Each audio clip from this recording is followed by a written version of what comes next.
In one of the most predictable developments of the entire year, if not the decade, Otto Bathurst's Robin Hood has bombed harder than your dad in a hotel pool. Saddled with poor reviews and a general lack of buzz, the film has crashed to a disappointing opening weekend across the global box office. Now, admittedly, they have banked that budget mostly on foreign markets, but even then, the European performance is so disappointing, we're unlikely to see much of a profit when it opens in the remaining territories. It's fair to say then that this is already a flop, both commercially and critically, and it's important to delve into the reasons why. My name is Adam Cleary, and this is why Robin Hood just flopped so hard.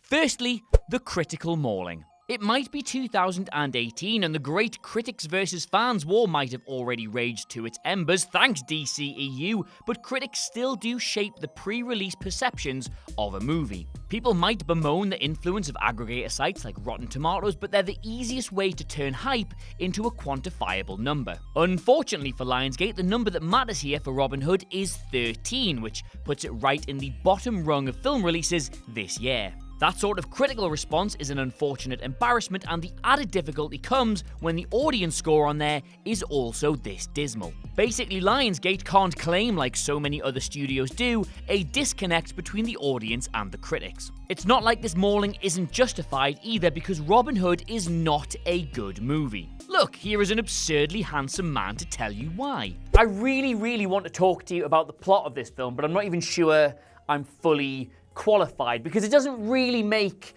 a whole lot of sense in the traditional sense that we know the Robin Hood story, we know the beats that's going to hit, but it's meant to be like an origin story at the same time. It really feels like it's meant to be a superhero origin story, even though he's not a superhero. Stop trying to make historical figures superheroes. And yeah, like they're clearly trying to set up for a number of sequels that will now never ever happen, by the way, so it's all quite unresolved at the same time.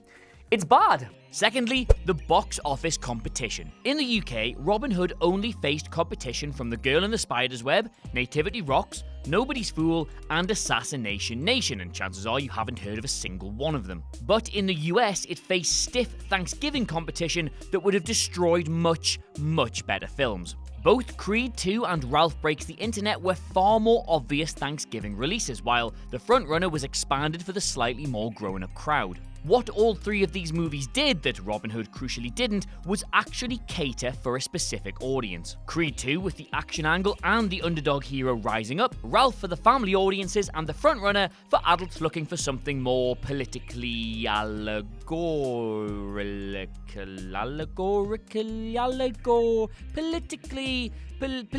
political, looking for something more political. In that crowded marketplace, Robin Hood was never going to win, even if it had been a far better film. It is not the kind of movie you go to see on Thanksgiving, and it was never going to compete with the mighty brands like Rocky and Disney.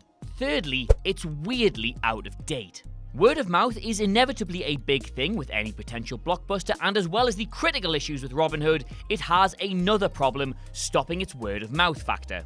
It feels completely out of date.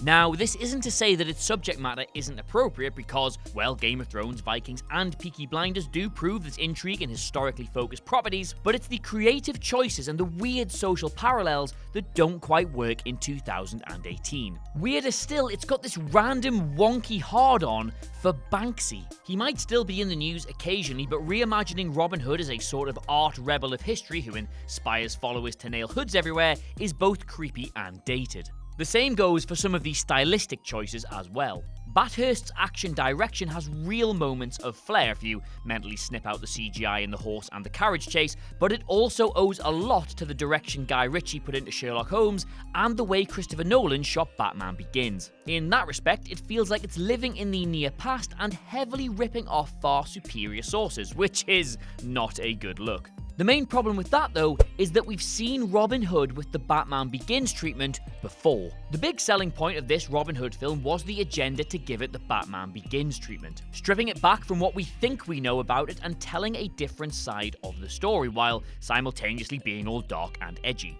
That's why it was initially titled Robin Hood Origins. The problem with that, though, is it's pretty much exactly the same concept that Ridley Scott brought to the table with his own Robin Hood in 2010. Trying the same thing twice and expecting different results is famously the definition of insanity, as a great man once said. But far worse than that is giving us something that seeks to do the same thing while insisting that it's something entirely different. Audiences can see through that, and they saw through it here. On top of that, the 2010 movie is just pretty much better in every single respect, and it still didn't make massive amounts of money.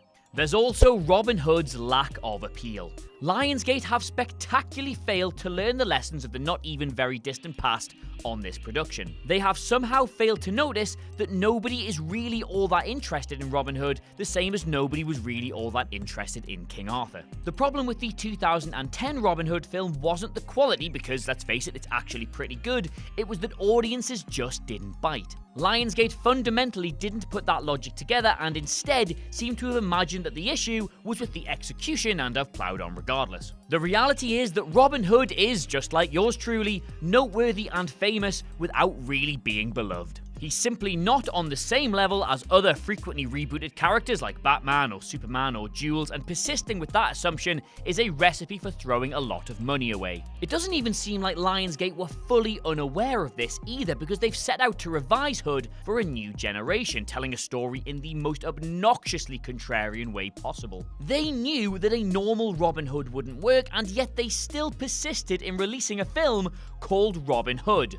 Finally though, the real problem was the marketing and the failure to hit key demographics. The marketing for Robin Hood started pretty badly, it's fair to say. The first details released heavily pushed the revisionist Guy Ritchie-like approach to the source material, and then images started to appear that showed off a more modern Robin cosplaying as an Assassin's Creed character. Now, don't get me wrong, that's not necessarily a bad thing, but it was the release of the first image of Mandelson's villain that caused the first real issue. The image seemed to suggest his henchmen, all decked out like the MCU's Crossbones, were going to be carrying actual guns. If this was the revisionism they were aiming for, it was not looking good. The first trailer then came along and wowed precisely nobody. The reality is that Robin Hood would have made an awful lot more money if it had gone balls out on the demographic that matters most to it, that being the whole Call of Duty and Assassin's Creed video game fans who will take the most from its direction. Had they been honest and just told everybody they were making that movie, they might have dialed into the Call of Duty clans more successfully, and they might have lent their considerable heft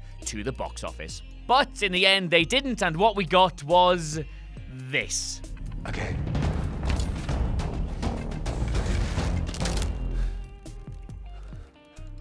Too slow.